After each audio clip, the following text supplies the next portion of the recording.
Well, welcome to the Big Brown Gadfly. It has been a while since I've done a show. I kind of came out of hiding recently. This is your host, Mr. Lopez, and I have with me my dear old friend, Brittany Klein. You there, Brittany?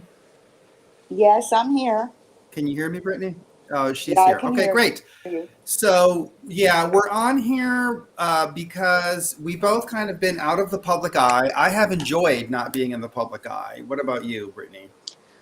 Yeah, I've enjoyed it. I've been busy. Yeah, we've both been busy. I also, it's nice to just unplug and get out of the camps that were available to us. But we wanted to come in because there has been a lot of discussion now about what the heck is going on with what we call the political left. Now, both Brittany and I came from the left at one point before a lot of the cultural issues dragged us into the right wing, which I don't know how Brittany feels, but I'm pretty burnt out on the right wing. I would not really consider myself part of it anymore. I'm kind of independent, which is a glorious independent place to be. It's free. But now we're seeing with Biden in control and with the whole government being under the control of the left, because the Democratic Party now is perceived quite accurately by a lot of people as essentially having moved to the left. There's a lot of questions about whether the left has a future in politics. Let me just start out before I bring Brittany in, and we're going to talk about this because I know Brittany has a lot of historical knowledge and she has a lot of opinions as to whether the left is dead. Let me just sort of bring in some of the news recently that we've seen so you can take a look at what people are saying. So first, let's take a look at what Glenn Greenwald said recently. Glenn Greenwald was of the left for a time period. He is a homosexual. He lives in Brazil with his lifelong mate. They've adopted two kids. He's obviously not someone who's a fire-breathing right-wing radical, but he has been reporting very thoroughly on the trend of people on the political left towards everything that they once criticized. So this is one of the things he says here. He's talking about Chris Hayes, one of the liberal staples there on MSNBC alongside Rachel Maddow. And what Glenn Greenwald points out is this: a defining trait of neocons is accusing anyone of being traitors or on the other side at the first hint of any dissent, especially over official war policies. This tactic is now the primary weapon of liberals. Everyone who opposes them is a traitor and or a Russian agent. Now, I want to point out that we are seeing a lot of dangerous calls by people on the left to have those who question the mainstream narrative about the Russia-Ukraine war investigated, possibly even arrested, have their possessions taken away from them, things that the United States has done in the past when people were accused of disloyalty. And we all pretty much agree that the internment of Japanese Americans was a negative thing. We kind of have a consensus, although some people will say that McCarthy was right on a few things. We have a consensus that McCarthyism is bad. And yet the left is reenacting all of those oppressive forms of national loyalty, questioning people's patriotism, calling them traitors, and they're doing it in the context of warmongering. So it's really kind of scary. That's what Glenn Greenwald has pointed out. And on top of it, you have Bill Maher, who is definitely not someone who is a fire-breathing conservative. He has gone on the air with Ben Shapiro, and he says that liberals have gone too far, and he feels as though the left left him, that his politics have remained the same, but the left has moved into so many extreme areas that he can't really be part of it. So I guess let me bring in Brittany. The thing here, Brittany, is I don't know what future the left has if they're losing the Glenn Greenwalds and they're losing the Bill Mahers. What future does the left have? Who's going to be their meat and potatoes? Who's going to be their mainstay if they have lost the Glenn Greenwalds, and they've lost the Bill Maher's. Who's left on the left? I don't think anybody's left uh, um, from what the left was, and I don't actually think what we're getting is the left. I think that, you know, liberalism, the left has been gone for a while. We're just starting to smell the body of it stinking. I think what we have now is some kind of postmodern authoritarianism. It's like hip authoritarianism, cool authoritarianism. And that's what I think they've become. Right. I guess the turn towards authoritarianism should not surprise us, given that there are many regimes in the past that were on the left, that were affiliated with the left, that developed an authoritarian streak. Communism, definitely, Maoism, a lot of socialism. Remember that in the 1930s, both Mussolini and Hitler affiliated themselves with the term socialist. So we could go back and forth as to whether that was real or not, but definitely the left has a tradition of authoritarianism. So it shouldn't surprise us. It's just quite fascinating that the turn towards the left has come so suddenly. And I want to begin by talking about how they are dealing with the war between Russia and Ukraine. This is a thing to behold. Now, I want to start out by saying that I was a very avid anti-war activist in my day. There was a time period when I was very opposed to the invasion of Iraq. My wife and I organized Books Not Bomb conferences in different places. So I'm familiar with the history of warmongering. I have my own history of fighting against it. And it is striking to see 20 years after all of the run-up that went into Iraq, seeing how things have changed and haven't changed is fascinating. In this case, what we have is we have a Democratic administration in power, and it's an administration that has demonstrated financial conflicts of interests in this country that's at the center of the controversy, Ukraine. We went through 2 impeachments with the Ukraine as a centerpiece in it, and in both of the impeachments, a lot of the question was about Biden not wanting Donald Trump to use his power as the president to get people in the Ukraine to investigate the Biden families and other people's investments in Ukraine. So we know that there's a lot of dirty money that was involved in that. And somehow we're supposed to pretend that that is not a factor. And it's fascinating because a lot of the people who are out there screaming against the invasion of Ukraine were people who in 2002 were extremely vigilant about the conflicts of interest with the Bush family and Halliburton and Dick Cheney. Brittany, do you remember all of this? Do you remember how when it was a question of invading Iraq and Afghanistan, we knew everything about the possible financial corruption or the financial conflicts of interest with that, right? Do you remember this? We heard about this constantly. Yeah, it was a constant.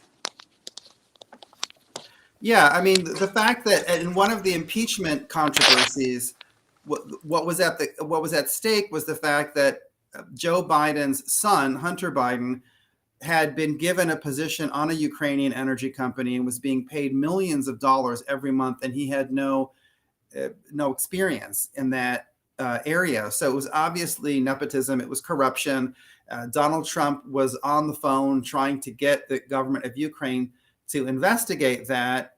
You know, even if he may have had some reason other than presidential reasons to want to have the Bidens get exposed in the Ukraine, the fact of the matter is that was a legitimate thing for the Ukrainian government to investigate. Why do you have the son of a U.S. president being placed on this energy board when he's clearly not competent for that, and he has his own drug problems and all this other stuff?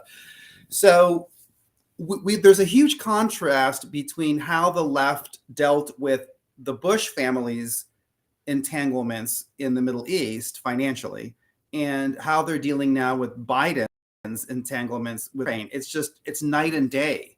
They're completely not wanting to admit that there is a financial motive. Now, I can't go out there like I have a magic crystal ball and say that Biden ordered the Ukrainian government to do one thing or the other in this war, but it does seem as though they were so involved in the Ukraine, and we don't know what kind of promises came with the financial corruption that they were doing there. But we can't ask the question, because if you ask the question, as Glenn Greenwald said, you're being called a traitor. You're being called a pro-Putin person. It's like, if you want to ask questions about the corruption, somehow you're on the side of Putin and you're justifying genocide and you're justifying the invasion of a country. Now, we have to talk about what the invasion is, because that's a whole other level of information warfare that's going on. But,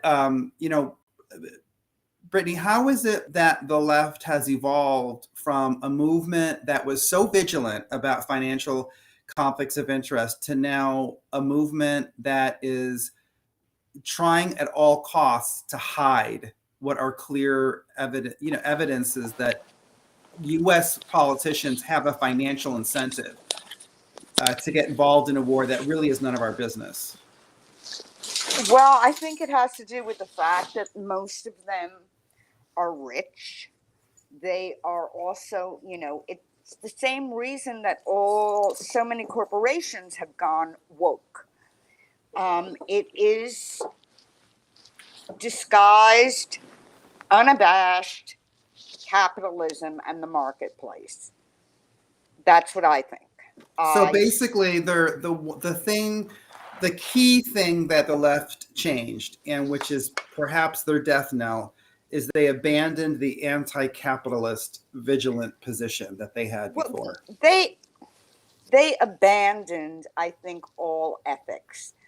They really do not seem to have an ideology that has anything other than the desire for power. They no longer, the lower class failed them. They're not going to lift anybody up.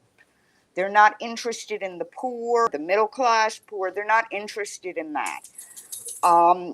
So they've created these other sort of made up classes and identities to kind of pretend and use the same language that they used in the 60s and historically from the 30s to describe who they were going to help.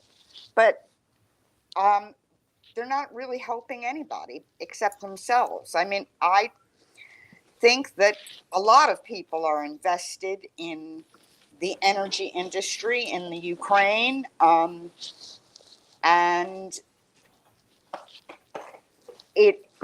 and Putin realizes that. I mean, Putin's not stupid. And I think they understand Putin very, very well. They do. That they don't miss a beat. They say he's doing it because, he's an insane narcissist. He's like them. Yeah.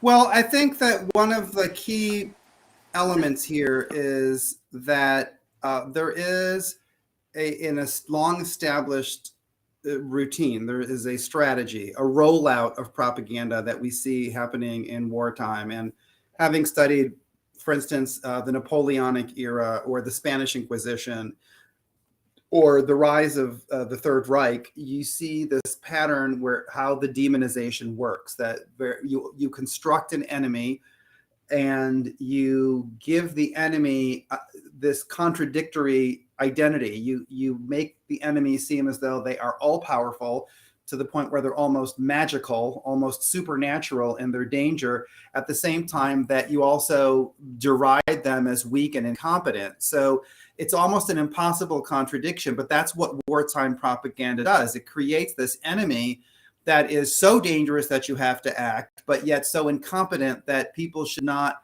be afraid of signing up to fight against the enemy. So that's the age-old tactic. Now, the left used to be very skilled at spotting propaganda and analyzing propaganda. This was one of the main things that Roland Barthes tried to do when he wrote mythologies back in the 50s. Part of what he was trying to do, do you remember that? But we were closer, and the world was closer to intense propaganda then.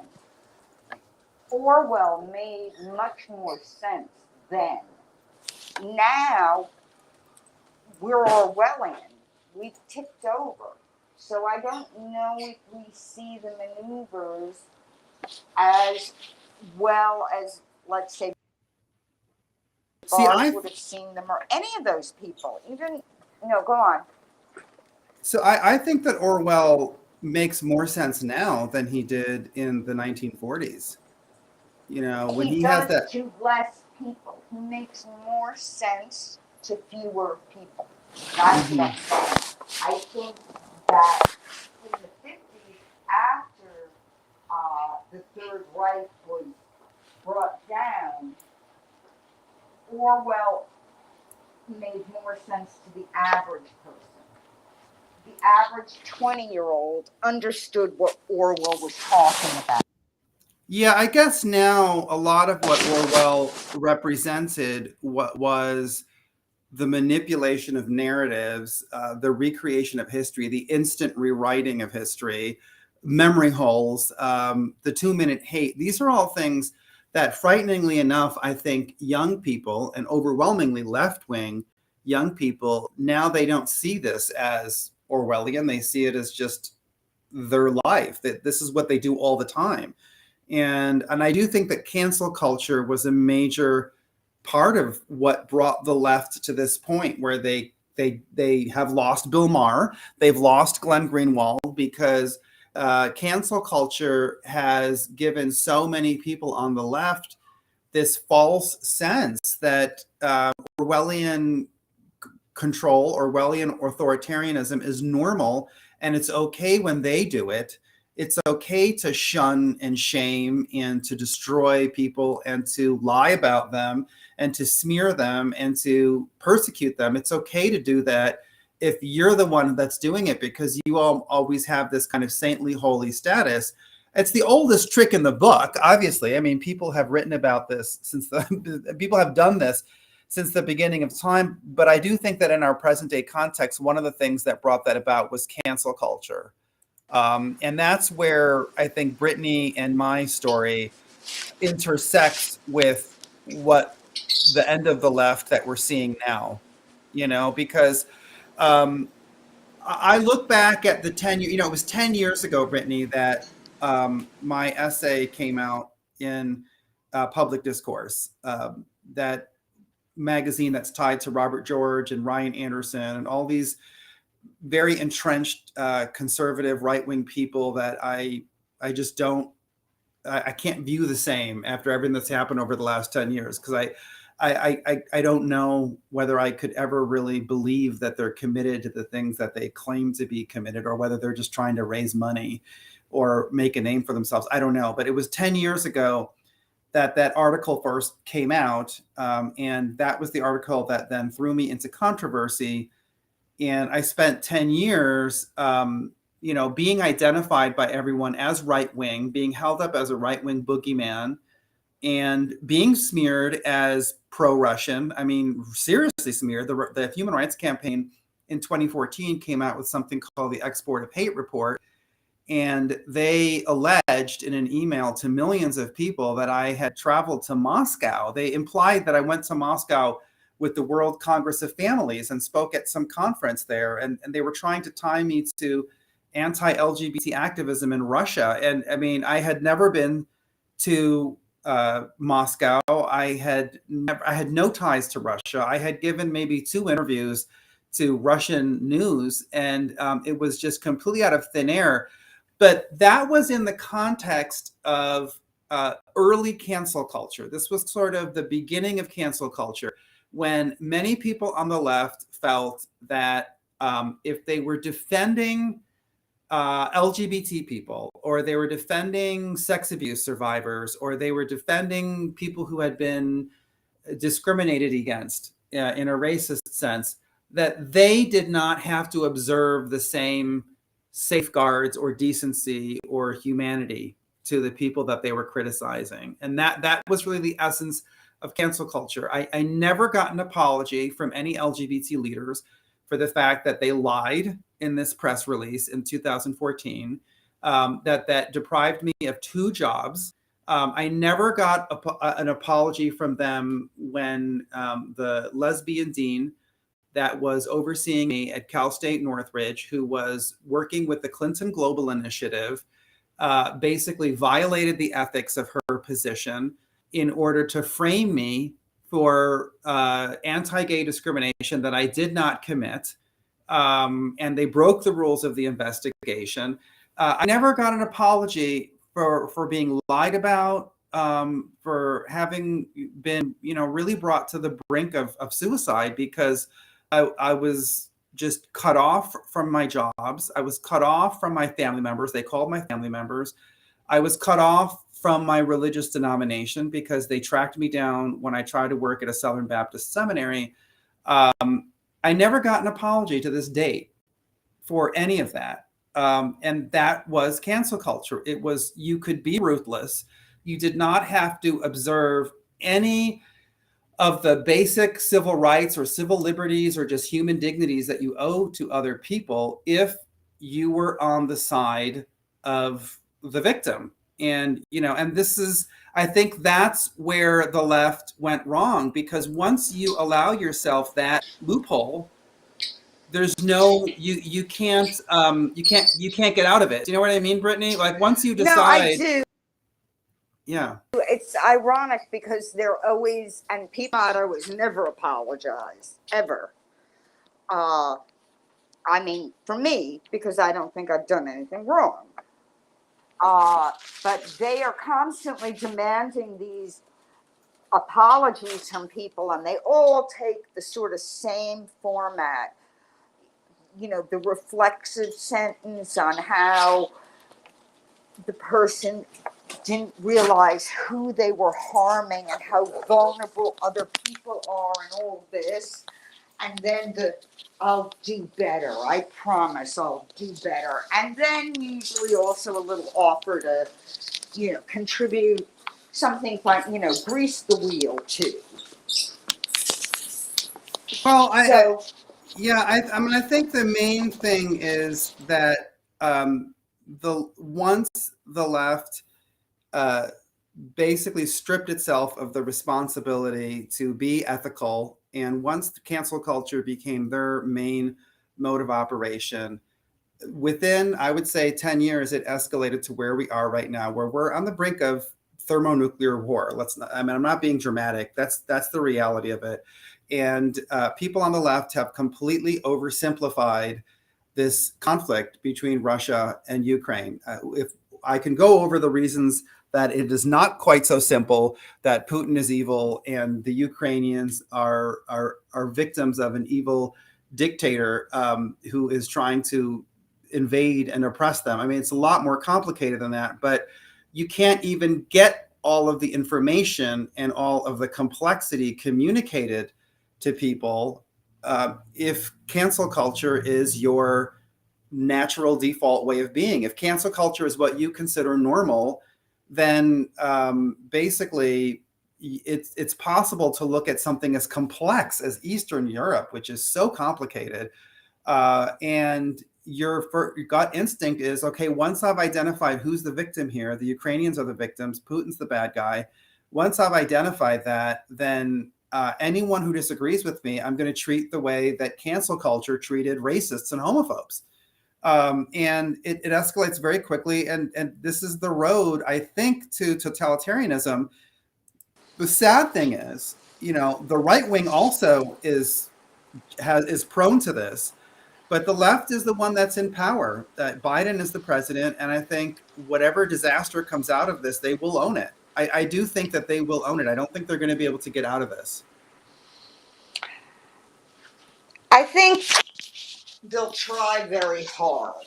to get out of it. I don't know how they're going to own it, and I don't know how far they're going to take it.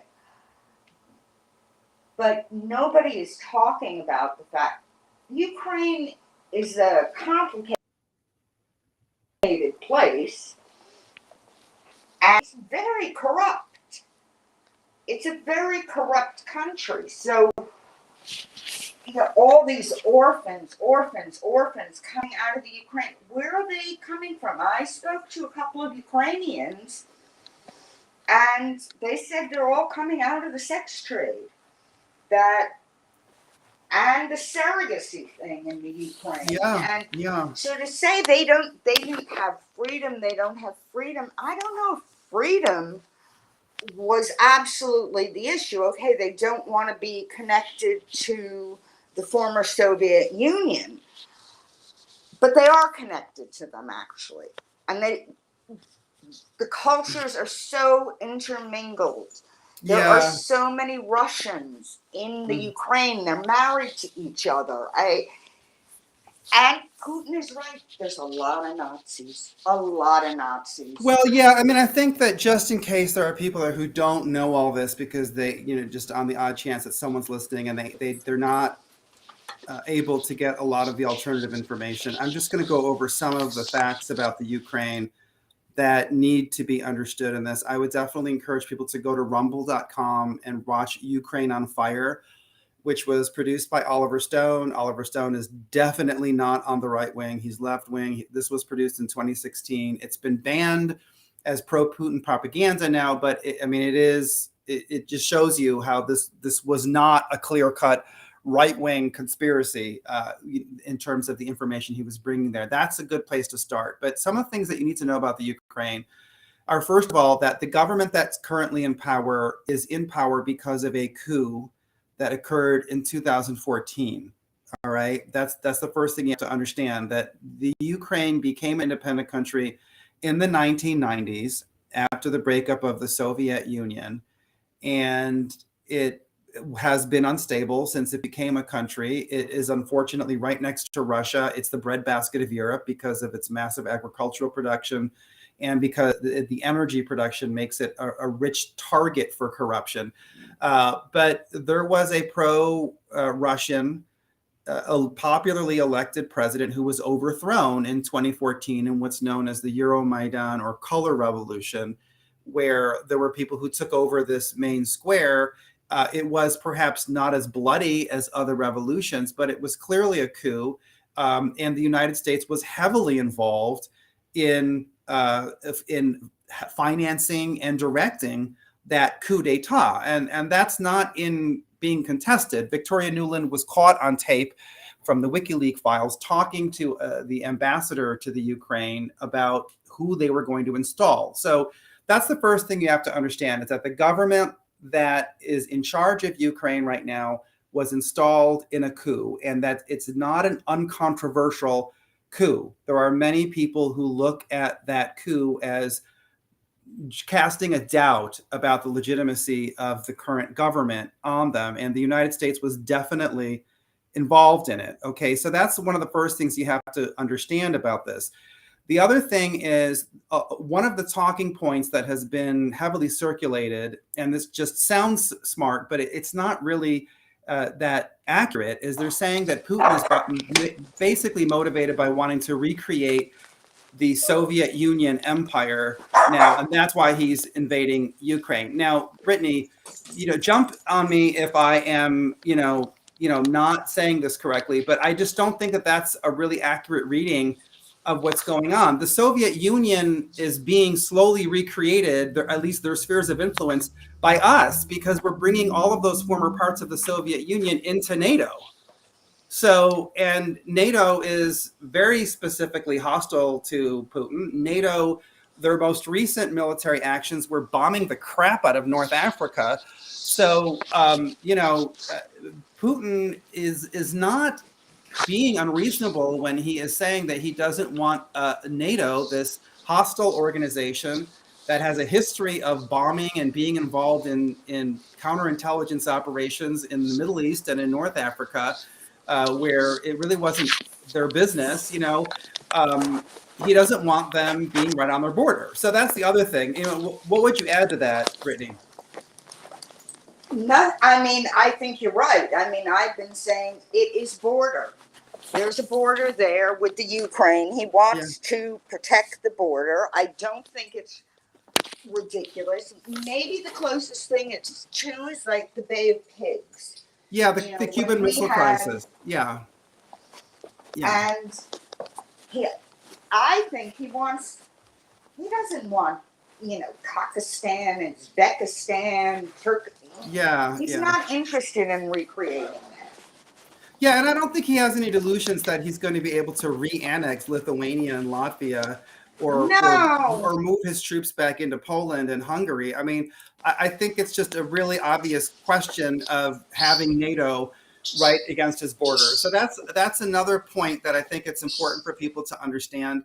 Brittany brought this up, and I think it bears repeating that when the Soviet Union was actually an entity, Khrushchev was from Ukraine, and he sort of was one of the main drivers in creating Ukraine's status within the Soviet Union. But during that entire period of the Soviet Union, Russians were moved all around the Soviet Union. So they were relocated and compelled to live in all these different republics. So because of that, Russians are all over the place in places of the former Soviet Union. One of the books that I read about the collapse of the Soviet Union pointed out that the main driver, at least this author's interpretation of it, was that the main driver behind the collapse of the Soviet Union was the rise of nationalism.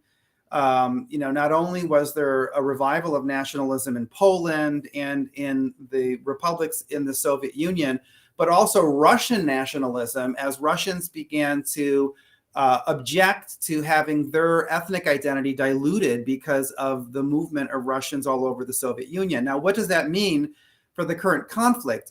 When we're talking about the Ukraine, the country, that includes a very large number of Russians. I mean, it's very hard to separate them out. And one of the things that's difficult there is that the current government that is in control of Ukraine has been involved in violent campaigns in those eastern regions of Ukraine where there are a lot of Russians. I mean, Brittany, so how would you add anything to that? And I think that a lot of the nationalist Ukrainian organizations, they do have as a goal ethnic cleansing. They want to get rid of the Russian population, don't they? I mean, that's what they say. They're anti-Semitic. They're anti-Russian. Yeah. They're a problem. I mean, they out-Nazied the Nazis, which doesn't mean that their descendants should be bombed out of existence. Yeah. No bombs on playgrounds. I'm not advocating that or anything. But I do see Putin's point of view on this. And I think they goaded him. You don't poke the bear. It's a really, really simple premise in life. You don't poke the bear. Yeah. And Ukraine was poking the bear. Well, I think that, and partly that is the fact that Zelensky's administration was really being encouraged by Washington to develop this attitude because I think he got the impression that he was going to be fully backed by the United States. Now, there was probably so much kabuki theater and collusion among everybody involved. We will not for decades know exactly what led to these events. But these are just sort of specific global historical points that I think people in the United States are being blinded to. The people are not telling them the truth about this. Okay, so another thing that I think is relative to bring up regarding Ukraine, NATO, and EU, etc. And this is where Brittany's and my experience is relevant here. Okay, the social issues that are kind of seen as minor throwaway issues in the United States, like the redefinition of the family and the redefinition of gender and religion. Okay, Those things are very important to this part of the world of Russia and Ukraine. These are countries that survived the Soviet Union when Christianity was banned and when marriage was heavily regulated, and when they really tried to redefine the family and to make it more collective and communal, etc. So when we talk about something like trans politics or gay parenting, that has a very different register in that part of the world, because a lot of those people who are living in Russia and those surrounding republics, they went through the experience of having their intimate family lives completely uprooted and regulated and drastically altered by a totalitarian state. And what the reality is that NATO and EU are completely on the side of the social engineering movement that is rooted in the West, that wants to eliminate motherhood and fatherhood. They want to eliminate gender from all of the languages spoken in Europe, which is really challenging because English is the only language that in its native natural form does not have gendered articles, nouns, or adjectives. Okay, so you're talking about NATO and EU, they want to remake everything. And wherever they go, wherever they touch a country, they bring in all of their social engineers. They try to change what's being taught in the school. They try to change family law. They want to change birth certificates. They want to have adoption schemes and surrogacy and sperm banking. And Putin has been very clear from the beginning that he does not support any of that. And so one of the big points of view where there was controversy between the East and the West was in 2014, when Putin passed a law basically forbidding people to promote homosexuality to minors. Now, ironically, there's a law that just got passed in Florida that is of the same ilk. And at the same time that everyone was objecting to Putin signing that law, in all of the countries of the West, there were movements to ban conversion therapy. So the flip side of it was the Western countries were banning people from promoting heterosexuality to people that were deemed homosexual. So I think that the social issues were important, and Putin has a reason to worry about the encroachment of NATO. Because tell me if I'm wrong, Brittany, NATO and EU, they bring this everywhere they go. No, I don't think you're wrong. I think some of it has to do with the fact that outside of parts of Asia, keeping large swaths of the population in a place like Ukraine poor guarantees the West's babies and kiddie porn. It does. Those are huge industries there. And it's a major issue. See, the thing is that in the West, we think of this as a small issue, as as something that's just, you wouldn't get involved in a war over that. But in a lot of parts of the world, this is a major issue. Armenia, for instance, has banned babies from being adopted out of Armenia. Korea, has gone through all different kinds of stages about its adoption process. The UN shut down adoption out of Guatemala because of a lot of these accusations. So when Russia stopped allowing babies to be adopted to the West, this was not a small issue, and so I don't think that you can just treat the encroachment of NATO all the way to the borders of Russia as just a military issue. It's also a social issue, and then it's a financial issue, which is another side of it. It's a huge financial issue. Yeah, because ultimately, all of the countries that are being brought into NATO are really being regimented on the petrodollar. The idea that the dollar is the reserve currency, and all of the oil is traded in dollars, which then makes the dollar the basis for everything. Wherever NATO goes, that follows with them. Because the United States basically dominates NATO. So, Russia did not want NATO to get all the way to its borders, because giving all of those countries NATO membership meant pulling them under the financial power of the dollar. And we've seen now, you've witnessed what's happened the minute that they flip a switch, they can cut off an entire country. They can cancel a country just the way they canceled people, right? And that's what they do. They get countries involved in, certain economies, certain financial institutions, trading, things like that. And then they say, we're not going to do it with you. Yeah, I yeah. mean, it's not just, somebody's GoFundMe being taken down or, PayPal canceling your account or whatever. They're doing this to an entire country. They're confiscating, you know, people's yachts. Now, okay, they're called oligarchs. I'm not sure how different they are than, Gates or Hmm. Musk or Right, Bezos or any of these people. I mean, they seem like oligarchs. Would I right. advocate taking their possessions because I didn't like where they came from or their politics? No. I Well, mean, right. And I mean, the thing about it is that, again, the left is going to own the result of these sanctions. All right.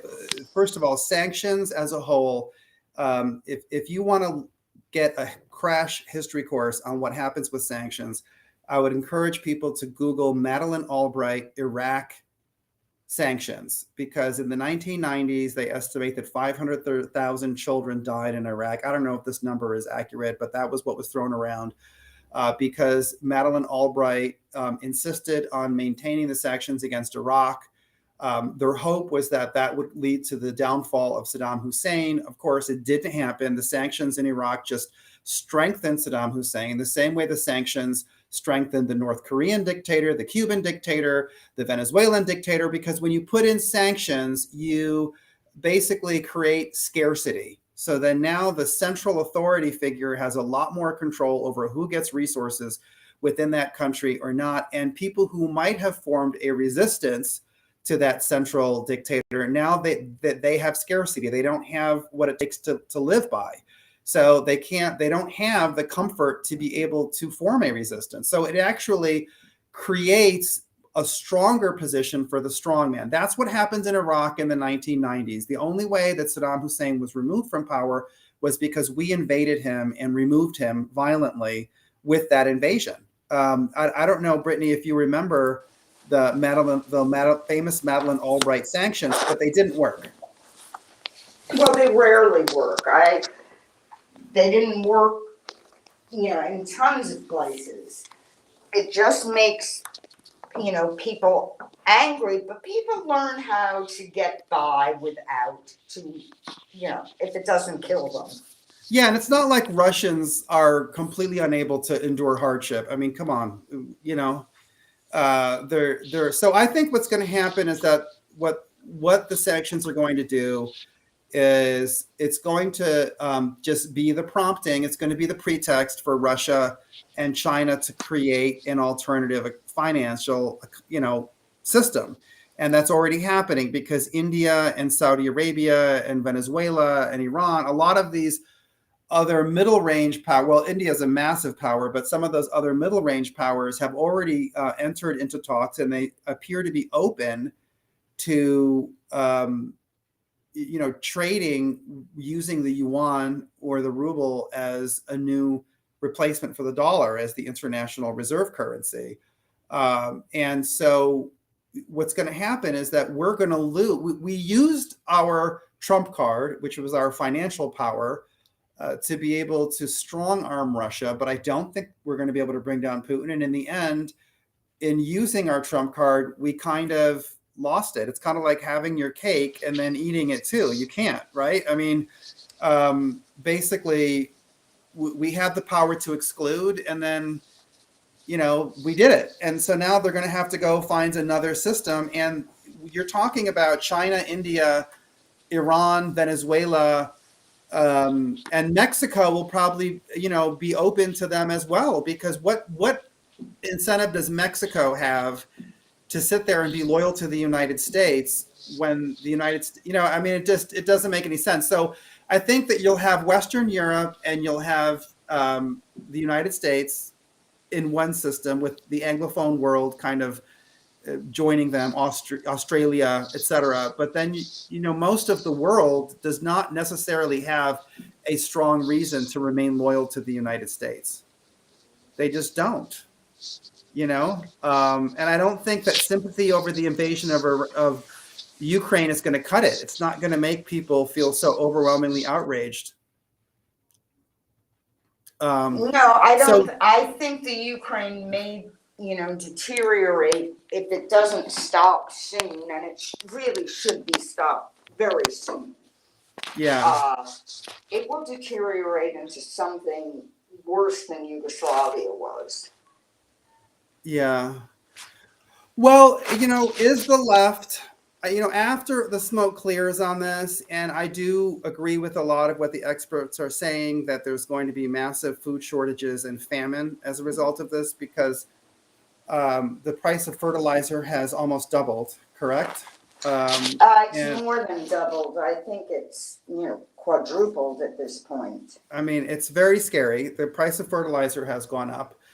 And that's going to mean lower crop yields. And wheat, rye, and barley are all being disrupted. And not to mention the natural gas and the oil that's used to power tractors and all of the other farm equipment and the transportation. So there's going to be a lot less food for the population that is dependent on the food. And it's going to be a much larger proportion of people's wages. So you're going to have billions of people slipping down to subsistence living and not really being able to consume enough calories for the day. I'm not sure if that's going to hit the United States really hard, but it could hit Western European countries like England very hard that import all of their food.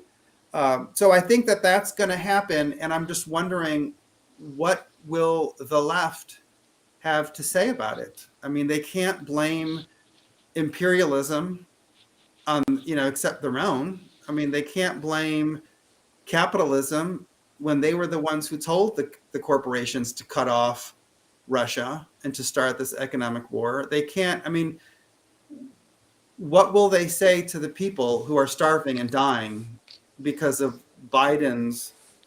Well, the more vague and emotional their arguments get, and they'll stick to those. Freedom fighters, you have to sacrifice to be free. Democracy, they detest democracy. They hate democracy. They think that half the population shouldn't be allowed to vote. They'll stick to that. I don't think they're not, when they pivot, they take all their language with them and just apply it to something else. This is the left. Now, but Yeah. see, here's the thing why I think that the war may be a breaking point, though, for the left. If we assume that Biden kind of will be associated with the left, that they're not going to be able to shake Biden and his administration off. The worst thing you can do, the cover up is worse than the crime. So the worst thing that you can do is to get caught in a lie about something that people have been alleging. Because once you're caught in a lie and people don't see your word as trustworthy, then tons of other accusations, whether they're true or not, are going to stick. And I think that's the problem with the left, specifically with Biden. Okay, they said that there were no biological laboratories, and that denial has fallen apart. Okay, so that was a really bad loss of credibility, and it was a loss of credibility when the issue of coronavirus research and engineered bioterror is a huge issue for people because the entire globe went through the lockdowns for 2 years.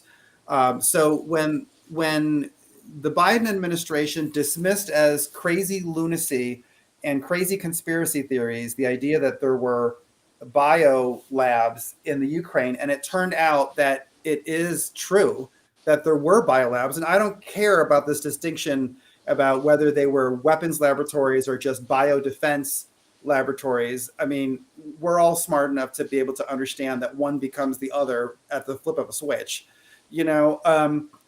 I think that they've lost their credibility. I think they've lost their credibility by trying to avoid the topic of Joe Biden voting for the invasion of Iraq.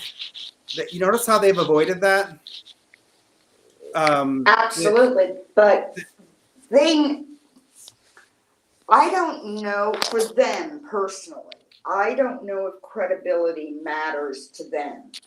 It matters to other people, but I'm not sure that they feel it, that they've looked, there's, to me, it seems like they're so deluded that they just take it a step further. They wanna, bring Tulsi Gabbard, whatever her name is, up on charges Yeah, of I mean, treason. you have people on, usually very reasonable liberals, like the women on The View, are talking about opening a federal investigation of Tulsi Gabbard because she disagrees with people, and they're calling disagreement, Russian disinformation. But I do think that in terms of the death of the left, even if they don't want to deal with it, even if they want to blow it off, I do think as they lose credibility, they are going to lose power because more and more, I mean, the left has built itself up based on their ability to command an audience. That's what they've always needed. They never had just the sheer resources or the know-how or the physical force or the willingness to actually fight wars. None of those things made the left what it is today. It was always the ability to manipulate an audience. And I think that this will leave them much weaker because their credibility has taken such a huge hit. The issue of the Nazis in Ukraine is another one. They, at the beginning, dismissed as Russian propaganda any mention whatsoever of the fact that there were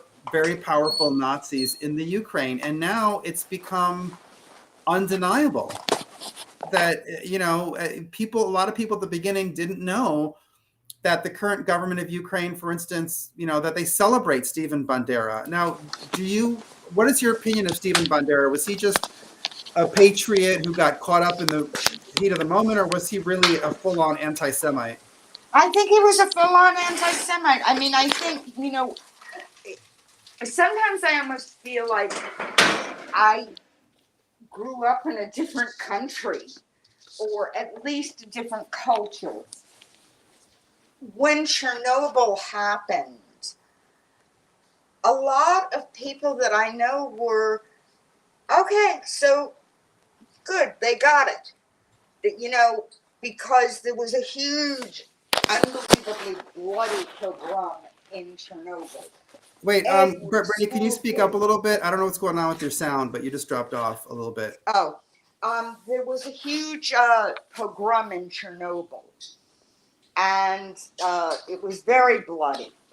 That's what I knew about Chernobyl. And when there was that accident, the nuclear plant, a lot of people that I knew were saying, oh, they got their payback now. Had to wait, a long time, but they got their payback. So I don't think that people really understand the Ukraine. We've been sort of primed. I mean, most people didn't know where it was before 3 weeks ago, to tell you the truth. I mean, all these people with their flags and their, I stand with the Ukraine. They have no idea what they're talking about. They have no idea of any of it. Yeah, well, and Ukraine it's been seeped with Nazis for a long time. Well, part of Ukraine is this province called Galicia, and they were, if you look at the history of the Nazis and their progress in the Ukraine as they were moving east towards Russia, I mean, this is very complicated, but the Nazi bases there, the Nazi roots there ran pretty deep in that western part of Ukraine. So it wasn't like, I think that the left, again, they made the mistake of trying to deny that was even an issue. And then all people had to do was go do an internet search on The Guardian and Mother Jones and Salon magazine from like the last 10 years to find when the left themselves were writing about the Nazi problem, the white nationalist problem in the Ukraine, because they were writing about it for the simple reason that they wanted to smear, at that time, they wanted to smear the Ukraine for its anti-LGBT policies, remember? Yeah. So they wanted to bring up the white nationalism, and they wanted people to be talking about white nationalism because they wanted to smear people in the United States as being white nationalists. Now, all of a sudden, they're trying to attack anyone who's bringing up the fact that there were Nazis that were powerful in the Ukraine. So I think that the left is, I do think that this is the beginning of the end for the left that we knew.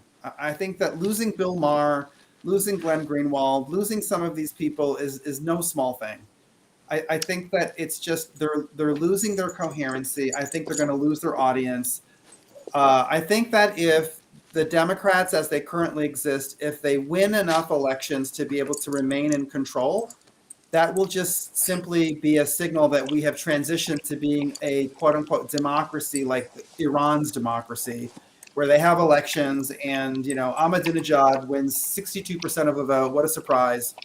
But you know that the whole thing is fake. Is that the dog lapping up water? Yes.